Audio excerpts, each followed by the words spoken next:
주님의 예, 우리의 아멘, 이런 제목의 말씀을 잠시 살피도록 하겠습니다. 여름이 깊었습니다. 무더위가 아주 기승을 부리고 있습니다. 또 장마가 왔나 싶은데 벌써 끝났다고 이렇게 기상센터에서 일기예보를 했습니다. 이거는 기상 관측 일에 이런 일이 있었나 싶어요. 장마는 보통 3주 아니면 4주, 더하면 4주 좀 넘게도 계속 되는 게 원래 장마인데, 이거 일주일 만에 장마가 끝나는 이런 일은 참 유례가 없는 이런 일이 아닌가 생각을 하게 됩니다. 꽃망울을 터뜨리던 봄이 엊그제 같은데 벌써 들판을 한번 보셨는지 모르겠지만 벼들이 짙은 초록빛을 띠고 있어요. 이제 2-3달 지나면 여기에 이제 수많은 알곡, 곡식들이 또 여기에 풍성이 달리게 되겠습니다. 또 2-3달이 지나면 나무마다 아름다운 열매들이, 또 풍성한 열매들이 많이 맺히게 될 것입니다. 어저께 잠시 산책을 하는데 감나무에 이제 녹색 감이죠. 지금 나중에는 이게 빨간 분홍색 감이 되겠지만, 분홍색이 아닙니까? 주홍색입니까? 주홍색 감이 되겠지만 지금은 파래요. 이렇게 작은 알맹이 같이 되어 있는데, 이렇게 그 감 열매를 만져보면서 생각되는 게 무엇인가 하면, 뭔가 이렇게 움츠리고 봄에는 활짝 피고 이렇게 생동감이 넘친다고 하면, 이제 여름이 지나고 열매가 맺히면서는 뭔가 이게 이렇게 안으로 맺혀지는, 그래서 뭔가 좀 더 깊이 있는, 뭔가 우리의 마음을 풍성하게 하는 그런 이제 계절로 나아가고 있다, 이런 것을 또 생각하게 되었습니다. 이런 계절의 변화는 유사 이래, 역사가 시작된 이래 그치지 않고 계속 되어지고 있습니다. 이것을 의심하는 사람은 없겠죠. 겨울이 오겠냐, 또 내년 2026년도 봄이 오겠냐, 오늘 밤에 달이 뜨겠냐, 내일 아침에 해가 뜰까, 이런 것들을 의심하는 사람은 아무도 없을 것입니다. 왜냐하면 틀림없는 일이니까, 이것은. 그렇죠? 계속 되어 온 일이고 또 그렇게 될 것이기 때문에, 언제까지 계속됩니까? 영원히 주님이 오실 때까지 계속 될 것이기 때문에 이것을 의심하는 사람은 아무도 없을 것입니다. 그러나 어찌하여 이런 일이 계속 반복되어 지속되고 있는가를 생각하는 사람들은 그리 많지 않은 것 같습니다. 그런데 성경은 이것을 정확하게 말씀하고 있어요. 왜 해가 뜨고 해가 지고 달이 뜨고 봄에 꽃이 피고 열매가 가을에 맺히기 시작해서 가을에 풍성한 열매가 되는지, 들판에 심기운 그 초록빛이 어찌하여 가을이 되면 수많은 알곡을 맺게 되는지, 성경은 그것을 정확하게 말씀하고 있습니다. 창세기 8장 22절인데요.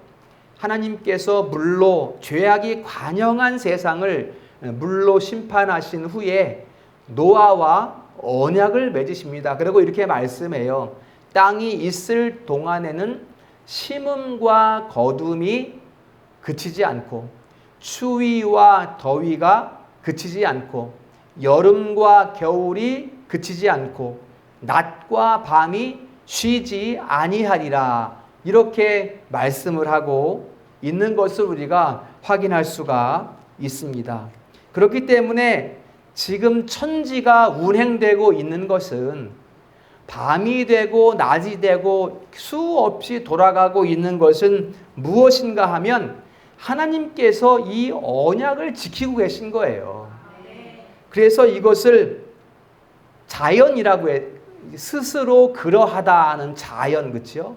스스로 그러한 거예요. 왜냐하면 하나님께서 이 언약을 지키고 계시기 때문에 계속 이런 일이 반드시 틀림없이 이루어지고 있다. 이걸 이제 우리가 자연이라고 부르게 되는 것입니다. 그러면 하나님께서는 이러한 자연의 운행으로, 천지의 변함없는 운행으로 무엇을 인류에게 알려주시는 것일까? 여러분, 이것을 우리가 생각할 때 우리가 무엇을 알게 될까요? 첫 번째로 하나님께서 살아계시다라는 것을 알게 되는 거죠. 여러분, 아침에 새벽에 해가 뜨면 하나님이 살아계시다, 이것을 생각하셔야 돼요. 해가 서쪽으로 지고 밤에 달이 뜨면 하나님이 살아계시다, 이것을 여러분들이 생각하셔야 합니다. 두 번째, 이러한 끊임없는 자연의 운행으로 무엇을 말씀하시는가? 하나님은 언약하신 것을 반드시 정확하게 틀림없이 이루시는 분이시다, 이것을 여러분들이 기억을 하셔야 합니다. 낮과 밤이 계속해서 바뀌어지는 것을 우리가 보면서 하나님께서 언약을 지키고 계시구나, 이 언약을 틀림없이 우리 하나님은 지키시는 분이구나, 이것을 꼭 기억하셔야 합니다. 그리고 또 한 가지 우리에게 말씀해 주시는 것이 있는데, 그것은 무엇인가 하면 이러한 끊임없는 자연의 운행을 보면서 우리의 구원을 바라보게 하십니다. 하나님께서는 구원을 보게 하세요. 틀림없이 달이 뜨고 해가 뜬다면, 틀림없이 이것이 변함이 없다면 언약하신 대로 우리의 구원도 틀림없이 이루실 것이다, 이것을 우리로 하여금 바라보게 하신다는 것입니다. 되지도 않은 일을 어떻게 우리가 알겠습니까? 그때가 돼봐야 알겠지, 이게 사람의 마음이거든요. 하나님께서는 이것도 아시고 그냥 그렇게 될 거다 말씀하신 것이 아니라 계시의 말씀을 주셔서, 또 그것을 우리가 믿지 않고 의심할 것을 하나님께서 미리 아시고 이 계시의 말씀을 통해서 그것을 다시 한번 확인해 주셨어요. 그게 오늘 본문 가운데 우리가 확인할 수가 있습니다. 18절에 보면 하나님은 미쁘시니라. 미쁘시다는 것은 믿음이라는 단어에서 나온 말이거든요. 하나님은 신실하시다는 거예요. 틀림이 없다는 거예요. 미쁘시다는 말은 그 말씀하신 것을 반드시 이루신다라는 그런 뜻이거든요. 미쁘시다는 것이 틀림이 없으시다, 변함이 없으시다, 그렇기 때문에 믿을만하다, 이게 미쁘시다는 거예요. 그러면 무엇을 우리가 믿을만한가요? 언약하신 대로 자연의 운행이 그쳐지지 않는 것처럼, 자연의 운행이 미쁘신 것처럼 우리의 구원도 미쁘시다, 이것을 우리에게 보여주고 계신 것입니다. 여러분, 하나님이 얼마나 친절하신가요?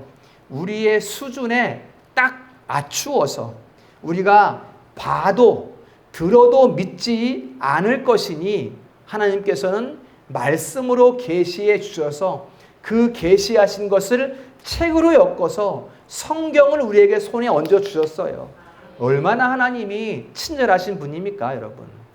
그러면 하나님께서 그 약속하신, 언약하신 그 구원을 어떻게 이루어 가시는가?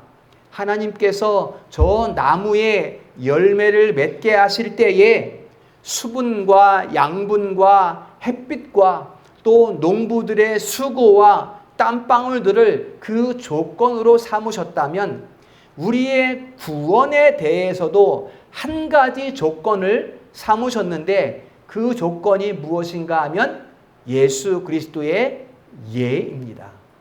예수님의 예를 우리의 구원의 조건으로 삼으셨다라는 것입니다. 그것을 20절에서 말씀하고 있어요. 우리 구원에 대한 미쁘신 하나님의 약속이 그리스도 안에서 예가 된다, 이렇게 말씀해 주셨습니다. 그러므로 우리는 언제든지 그로 말미암아, 누구로 말미암아? 예수 그리스도로 말미암아 하나님 앞에 아멘이라고 하라, 이렇게 우리에게 말씀해 주고 있습니다. 낮에는 해가 뜨고 밤에는 해가 지고 낮에는 해가 뜨는 것이 틀림이 없다는 것은 누구나 믿는 일이잖아요. 과학자들도 믿잖아요. 이것은 내일 아침에 해가 뜬다는 것은 과학자들도 믿어요. 왜냐하면 변함없는 진리이니까 믿는단 말이에요. 그렇다면 그것을 믿는다면 약속하신 언약하신 우리의 구원도 변함없는 진리이니까 받아들이라는 거예요. 하나님께서는 그걸 아멘 하라는 거예요. 아유 하나님 내가 죄짓고 또 죄짓고 그런데 내가 어떻게 구원 받겠습니까? 내가 천국 갈 수 있겠습니까? 난 이렇게 죄가 많은데 내가 교회 갈 자격이 있겠습니까? 그렇게 생각하지 말라는 거예요. 예수 그리스도 안에서 예라 하고 아니라 함이 없느니라. 이렇게 말씀한단 말이에요. 그 조건이 뭐예요? 우리는 예수를 믿잖아. 그 예수를 믿잖아 우리가. 그렇기 때문에 그 구원을 아멘하라 이렇게 말씀하고 있습니다. 보여야 아멘하는 사람들이 있어요.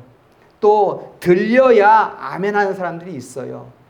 또 내가 인정돼야 내가 봐서 내 이성이 인정해야 아멘하는 사람들이 있습니다.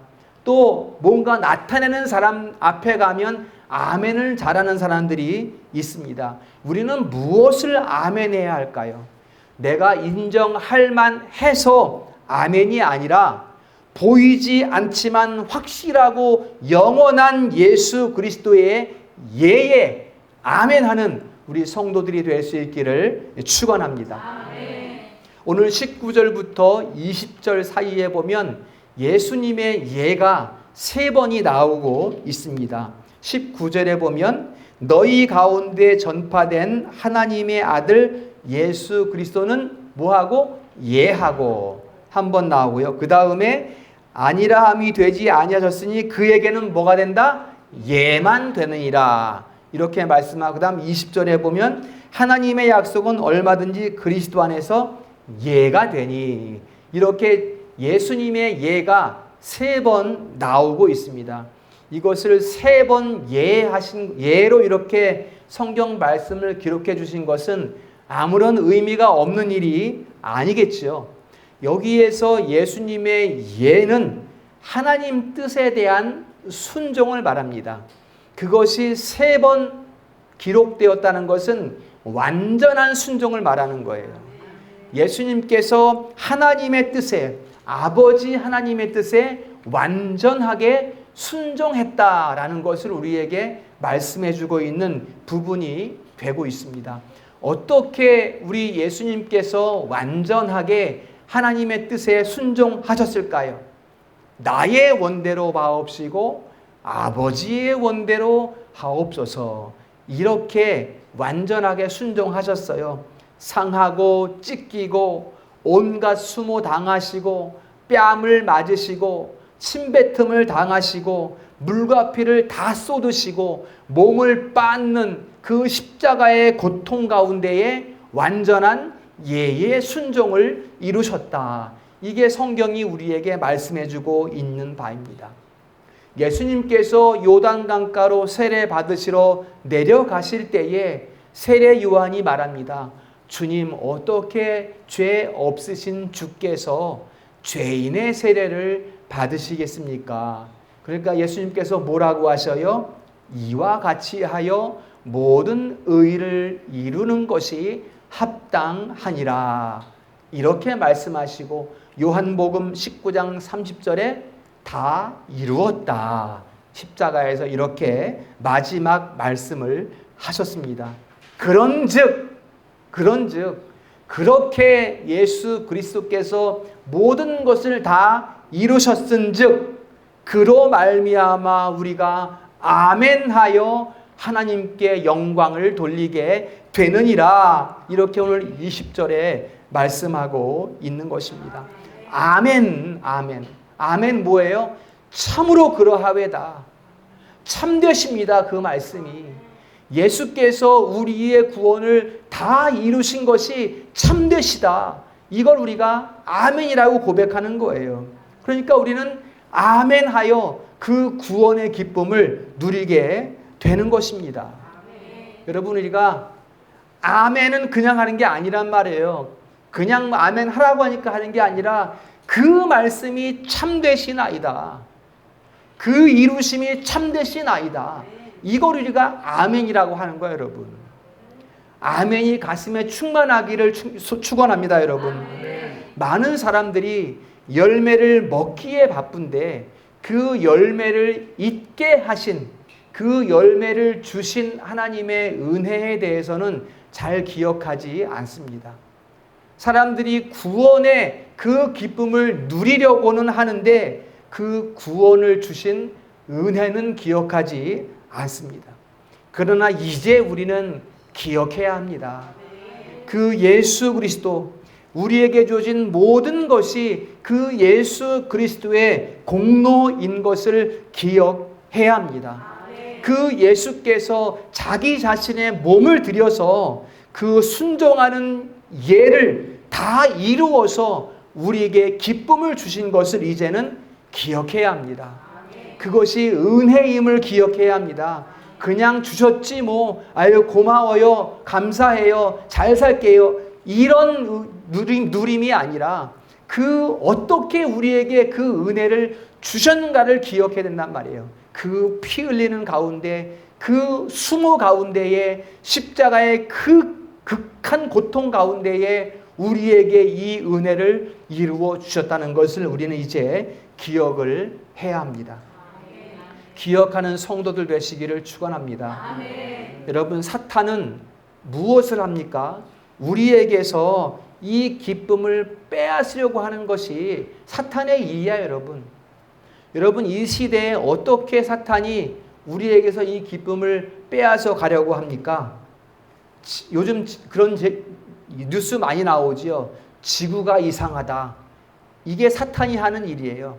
그래서 지구가 이상하다, 또 기상이 이변이 계속 일어나고 있다, 천재지변이 일어나고 있다, 전쟁이 일어나고 있다, 폭탄이 터진다, 이런 위험을 우리에게 계속 이야기해서, 그럼 우리 마음이 어떻게 돼요?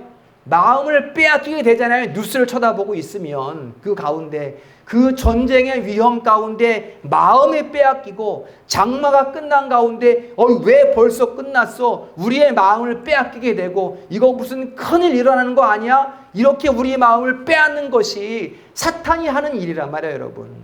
여기에 우리가 마음을 빼앗기면 안 됩니다. 이런 시대일수록 우리 성도들은 더욱 어디를 바라봐야 돼요? 그리스도의 예를 바라봐야 됩니다. 성도들의 삶에서, 우리의 삶에서 우리는 예의 은혜를 누릴 수 있어요, 여러분. 우리 직장에서도 예의 은혜를 누릴 수 있습니다.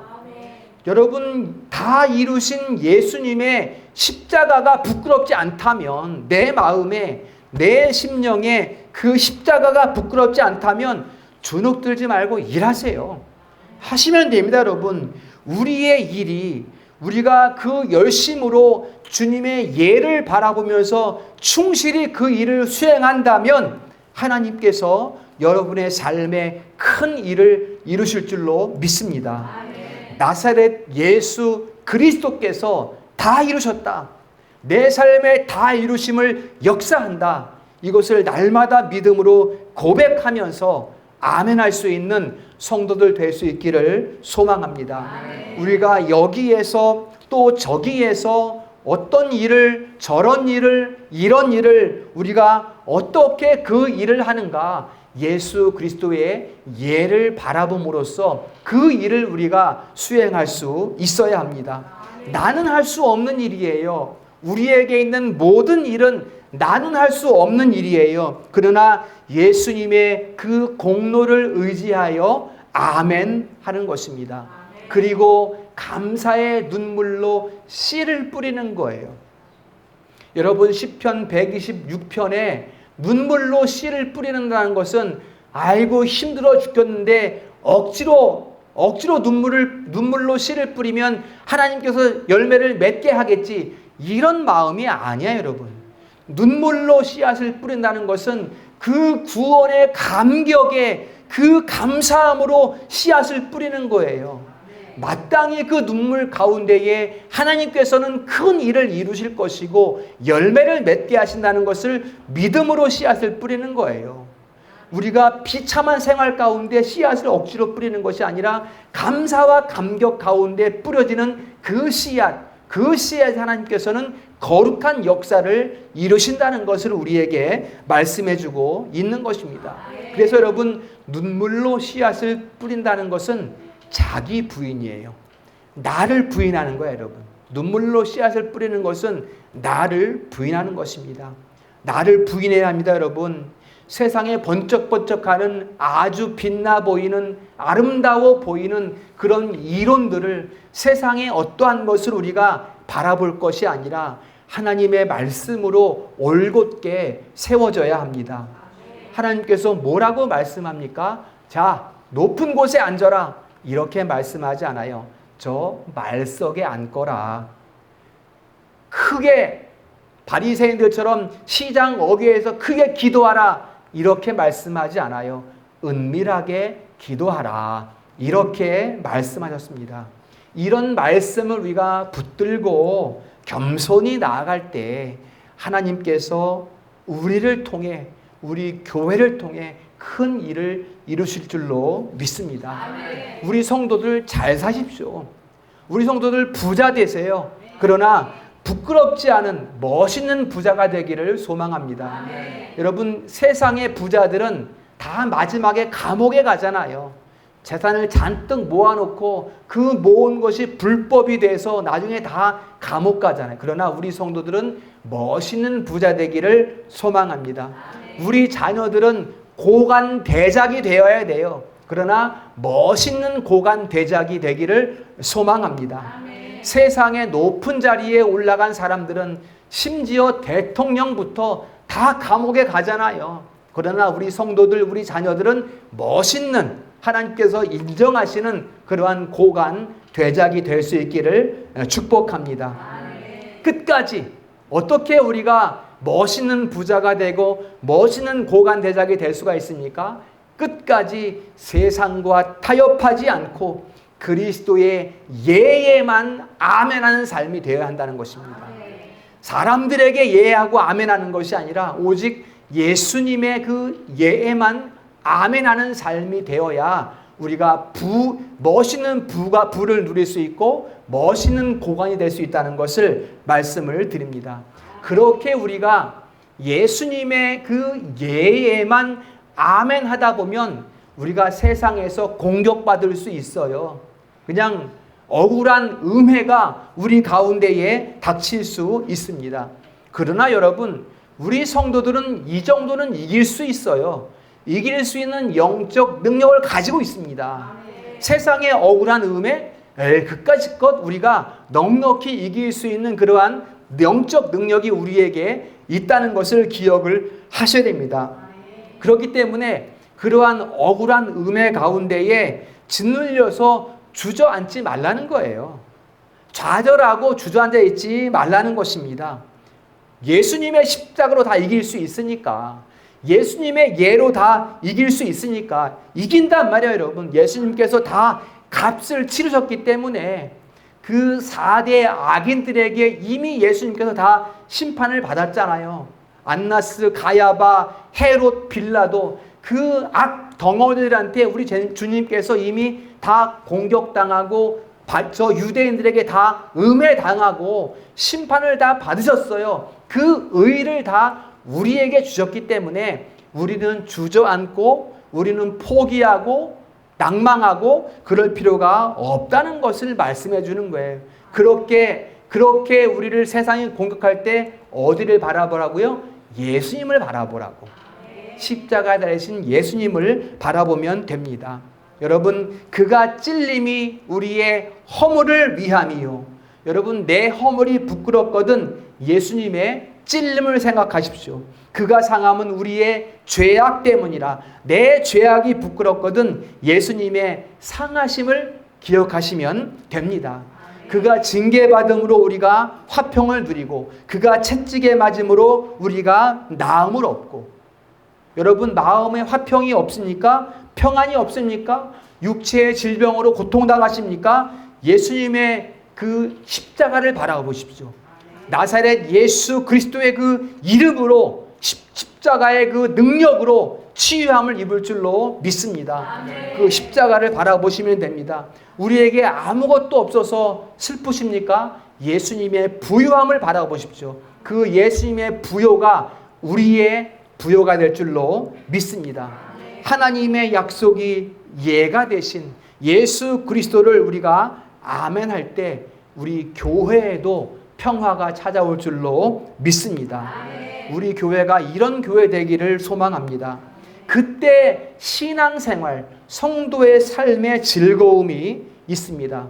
그때 21절 말씀대로 그때 우리에게 기름 부음이 있는 것입니다. 22절 말씀에 그때 우리에게 인침과 보증이 있는 것입니다. 24절에 그때 우리에게 하늘 기쁨이 부어지는 것입니다. 이러한 은혜가 우리 교회, 우리 성도들에게 충만하기를 소망합니다. 마지막으로 사도 바울은 24절에서 말합니다. 나는 너희의 믿음을 주관하는 자가 아니라 뭐 하는 자다? 너희 기쁨을 돕는 자다. 이렇게 말하고 있습니다. 이게 이제 교회를 향한 사도 바울의 진정한 마음이거든요. 여러분, 고린도 교회는 사도 바울의 사도성을 의심하고 에휴, 저 사람이 고린도 교회에 사도 바울이 2번을 가려고 했는데 다 길이 막혀서 가지를 못했어요. 그러니까 그 고린도 교회 성도들이 뭐라고 말하냐면 저 사도도 아닌 사람, 저 바울은 사도도 아니고 저 사람이 우리에게 오려는 것은 돈 가지러 오는 거다. 이렇게 사도 바울을 음해했습니다. 그 고린도 교회에 사도 바울이 지금 이렇게 말하고 있는 거예요. 나는 너희를 원하는 것이고 돈을 원하는 것이 아니고 오직 너희의 기쁨을 돕기 위하여 너희에게 가기를 원한다. 지금 3번째 고린도 교회에 가기를 원하는 마음으로 지금 고린도 후서를 지금 기록하고 있거든요. 내가 너희의 기쁨을, 너희에게서 기쁨이 일어나기를 돕기를 내가 원한다. 이게 고린도 교회를 향한 사도 바울의 진실한 마음의 고백이 되는 것입니다. 여러분, 이게 사도의 마음이라면 이 시대의 목회자들의 마음이 이러해야 될 것입니다. 목회자가 할 일은 이거 외에 없어요, 여러분.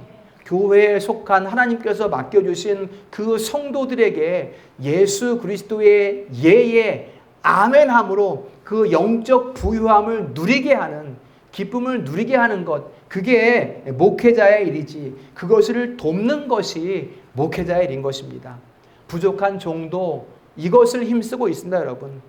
우리 성도들이 예수 그리스도의 예에 아멘함으로써 이 영적인 부요함의 기쁨을 누리기를 부족한 종이 소원을 하고 있습니다.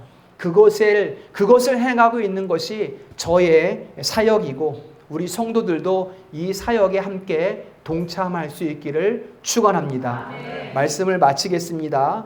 한번 읽겠습니다. 고린도전서 6장 19절 20절 제가 삶의 고백으로 삼는 구절입니다. 같이 한번 읽습니다. 시작.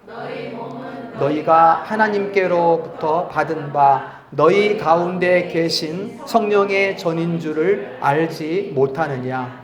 너희는 너희 자신의 것이 아니라 값으로 산 것이 되었으니 그런즉 너희 몸으로 하나님께 영광을 돌리라. 아멘. 우리 교회는 예수님의 예에 아멘이 가득한 교회 되기를 소망합니다. 그래서 하나님 앞에 잘했다 칭찬받는 교회가 되고 그로 말미암아서 하나님께 온전히 영광 올려드리는 우리 성도들과 우리 교회가 될 수 있기를 주님의 이름으로 축원합니다. 기도합니다. 은혜로우신 하나님 아버지,